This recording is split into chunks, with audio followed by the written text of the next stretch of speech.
Aproveitando a vinda do jornalista Henrique Zimmermann ao Brasil e a participação em um evento do Fundo Comunitário, a equipe do Shalom Brasil realizou uma entrevista exclusiva com este ícone jornalístico. Veja agora no quadro Ana Rosa, @atualidades.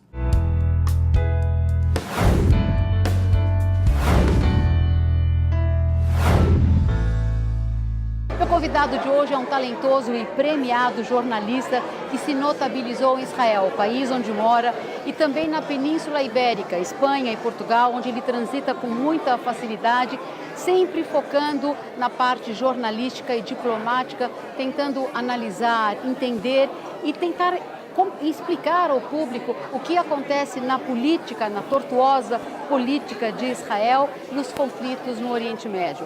Não é nada fácil, não é mesmo, Henrique, mas nada que você não consiga superar. Muito obrigada. Obrigado, por Ana. Essa entrevista. É um prazer. Nós vamos conduzir essa entrevista num português bem castiço. Vamos lá. Gostaria que você nos dissesse um pouco da sua trajetória pessoal e jornalística. Eu nasci em Portugal, como se nota, fui para Israel quando tinha 16 anos e estudei na universidade. E o tema do jornalismo sempre me interessou. A primeira coisa que eu fiz foi publicar um jornal na Universidade de Tel Aviv. E depois um dia ofereceram-me a possibilidade de ir comentar a Conferência de Paz de Madrid em 1991 entre Israel e o mundo árabe. E eu fui e durante uma semana eu acho que aprendi televisão. Eu nunca tinha estudado televisão diretamente, mas aprendi tudo. O que se fazia, como se fazia, comentei, fiz reportagens e quando voltei já era um correspondente, de facto. E você é correspondente também na Espanha e Portugal? Eu comecei com a Espanha e Portugal, mas hoje em dia eu trabalho com 4 continentes. Eu trabalho em inglês, francês, espanhol, português e hebraico. Trabalho em Israel também. Sempre o seu interesse jornalístico, claro, vem em primeiro lugar, mas sempre tem uma repercussão muito humanista, um viés humanista. Eu me lembro da sua entrevista com o Papa, né? O que surgiu dessa entrevista? Qual o resultado dessa entrevista? A entrevista foi o resultado de um processo e foi a causa de outro. Eu conheci o Papa há 4 anos porque o Papa seguia as minhas matérias na Argentina. O Papa Francisco. Sim, isso assim é o que ele diz, que ele admira muito 2 jornalistas no mundo. Um deles era eu e o outro era o correspondente da CNN em espanhol no Oriente Médio, José Levi. Ele disse-me sempre, e ele não sabia que nós éramos primos, os 2, ainda por cima. Mas basicamente eu fui lá, ele convidou-me ao Vaticano, pediu-me ajuda, perguntou-me o que é que ele podia fazer por Israel. Eu disse-lhe, venha a Israel e ao Médio Oriente, que seja a sua primeira visita como Papa. E ele foi. E você orquestrou então a visita do Papa para Israel? Ele pediu-me ajuda para organizar a visita e eu ajudei-lhe com a visita. E depois ajudei-lhe a uma coisa que era mais importante ainda para ele, a oração pela paz que houve no Vaticano em 2014, na qual vieram os 2 presidentes, o palestino Mahmoud Abbas e o israelense Shimon Peres. Nesse momento foi muito difícil de organizar isso e ele pediu-me pessoalmente, telefonou-me para o meu celular e disse-me, sou o Papa Francisco. Ele te ligou no celular? Ele me ligou e eu pensava, quando ele me ligou, é um trote, que era uma brincadeira de um amigo argentino e ele disse, sou o Papa Francisco e eu quase respondi, eu sou o Napoleão. Inacreditável. Mas por sorte era o Papa Francisco realmente. E aí ele disse-me, olha, tens que me ajudar a organizar uma oração pela paz em Jerusalém. Finalmente não foi possível em Jerusalém, mas chegamos a um compromisso para o fazer no Vaticano. E desde esse momento eu trabalho com o Papa Francisco. Ele quis me premiar com uma entrevista, uma longa entrevista, que foi uma das mais longas que ele já deu, de várias horas, e foi extremamente interessante. E hoje em dia temos uma relação muito fraternal, próxima. muito próxima. Na verdade, foi mais um ato de fé do que um ato político, né, que vocês realizaram. Eu acho que foi um ato de amizade, porque sendo eu judeu e obviamente ele, o líder da Igreja Católica, não é uma questão religiosa, mas obviamente nós os dois, ele acredita no diálogo entre as religiões. Sim. E o facto de eu ser judeu não tem nenhum problema, pelo contrário, ou seja, ele buscou um diálogo também comigo e através de mim com outros judeus e muçulmanos, etc. E nós estamos neste momento pensando numa série de projetos que provavelmente vão ser anunciados no próximo ano. Henrique, algumas das suas entrevistas levam muitos anos para serem confirmadas, né? Porque você escolhe pessoas e personalidades que deixam marcas na nossa história. Eu me lembro da sua entrevista com Yasser Arafat, com Mahmoud Abbas, com um dos filhos de Osama Bin Laden. O que te leva, qual é essa adrenalina que te move para você fazer entrevistas assim perigosas, contundentes, onde você está vis-a-vis, de frente com o inimigo?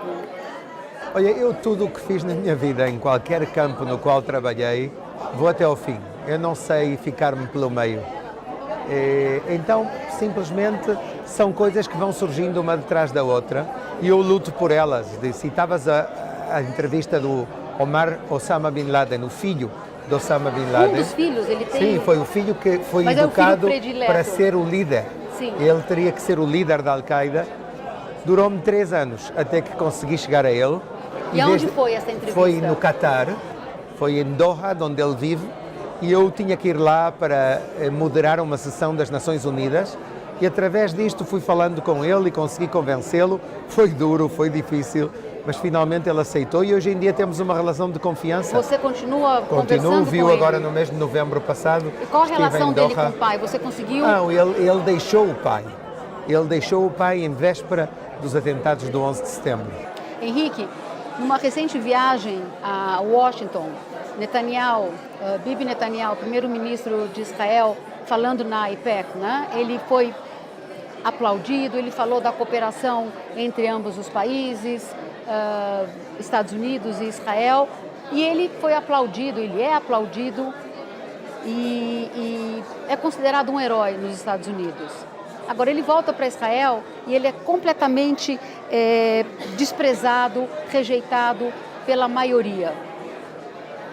O que acontece com o Bibi? A gente nem está falando aqui dos subornos ou da fraqueza dele, mas como homem político. E qual a sua opinião? Israel vai sobreviver sem o Bibi nos próximos anos? Israel sobreviveu antes do Bibi e sobreviverá depois do Netanyahu. Isso não quer dizer que eu não respeito a Netanyahu. Netanyahu foi um líder bom, positivo, mas leva demasiado tempo no poder. Eu acho que é preciso limitar o tempo que os líderes podem estar no poder. O que ele não fez em 11 anos, estando como primeiro-ministro, já não o vai fazer. Eu acho que ele tem os seus seguidores em Israel, seguidores acérrimos, mas eu penso que chegou o momento de que chegue outra geração. Devemos de agradecer-lhe a Netanyahu, concluir as investigações policiais, mas dizer-lhe muito obrigado pelo seu serviço ao Estado de Israel. Ele foi um soldado, ele foi um homem que fez o bem por Israel, tentou fazer o seu melhor, mas basta. Ele já tem uma certa idade, ele leva 11 anos, chegou o momento de ter líderes mais jovens. Henrique, qual a boa notícia, qual a notícia que você gostaria de dar, assim, que boa matéria você gostaria de fazer? Olha, as matérias a esse nível lhe importam menos.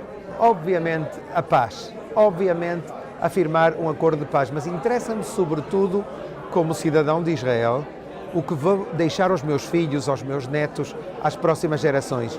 Eu espero que a nossa geração seja capaz de, ao menos, começar o caminho em direção à paz. Aos 70 anos de Israel já é uma jovem senhora. Eu acho que aquela região merece e precisa paz para todos, para o mundo, emanar a paz de Israel. Henrique, para terminar a nossa entrevista, eu sempre pergunto aos meus entrevistados, para quem você gostaria de mandar o seu cordial shalom? Eu gostaria de mandar o meu cordial shalom à comunidade judaica do Brasil. Eu estou muito impressionado. Eu acho que é uma comunidade exemplar. Sobretudo os jovens da comunidade deixaram-me extremamente surpreendido pelo seu interesse, pela sua profundidade. Eu acredito que o futuro de Israel, nos próximos 70 anos, passa também pela relação com 8 milhões de judeus que vivem na diáspora. E esse vínculo tem que ser muito mais profundo. No fundo, é o grande milagre de Israel. No fundo, é a força mais estratégica que tem Israel, é essa base das comunidades da diáspora e, neste caso, a do Brasil, pode ter um papel extremamente importante. Seja muito bem-vindo sempre ao Brasil. Muito obrigada por essa entrevista. Muito Shalom. obrigado. Shalom.